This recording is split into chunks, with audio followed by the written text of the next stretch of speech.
欢迎来到早八打工人的频道。昨天看到麦当劳早餐上新金菠萝鸡扒卖满分，今天正好周五，必须好好犒劳一下自己。有早餐卡的话，到店15.6元，外卖至26.5元巨款拿下，尝尝到底值不值？我们一起一探究竟。打开包装，能闻到鸡扒的香味，混合一丝丝麦香，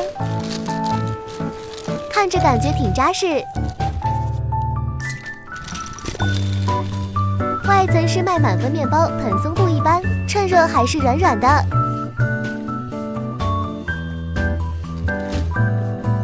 中间夹着脆鸡扒和金黄的菠萝片，底下还有一层白酱。菠萝厚度大概有5毫米，似乎汁水挺足。酱好多啊，大小依然是和手掌心差不多，男生可能2-3口就能吃完。光看颜值已经想咬一口啦。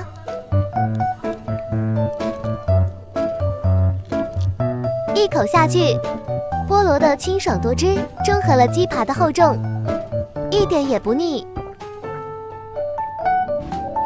面包的麦香又把两者融合在一起，趁热吃鸡扒脆脆的。菠萝酸甜恰到好处，酱料是淡淡的沙拉酱，不会抢戏，主要是粘合口感。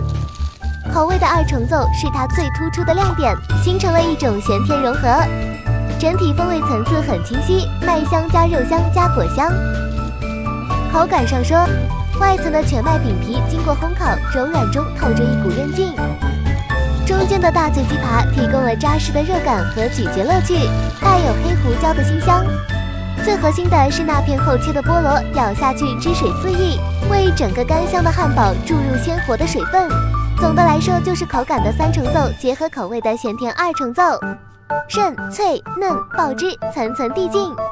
之前吃普通麦满分总觉得噎得慌，得配着咖啡猛灌，这个加了菠萝之后汁水超足，干吃也没啥问题。明明挺好吃的，但是一想到要上班就莫名脸很臭一份大概350大卡，饱腹感也挺强的。个人推荐麦门信徒可以冲，早八续命可以冲，喜欢菠萝的宝子可以冲。大家觉得这套新品值不值呢？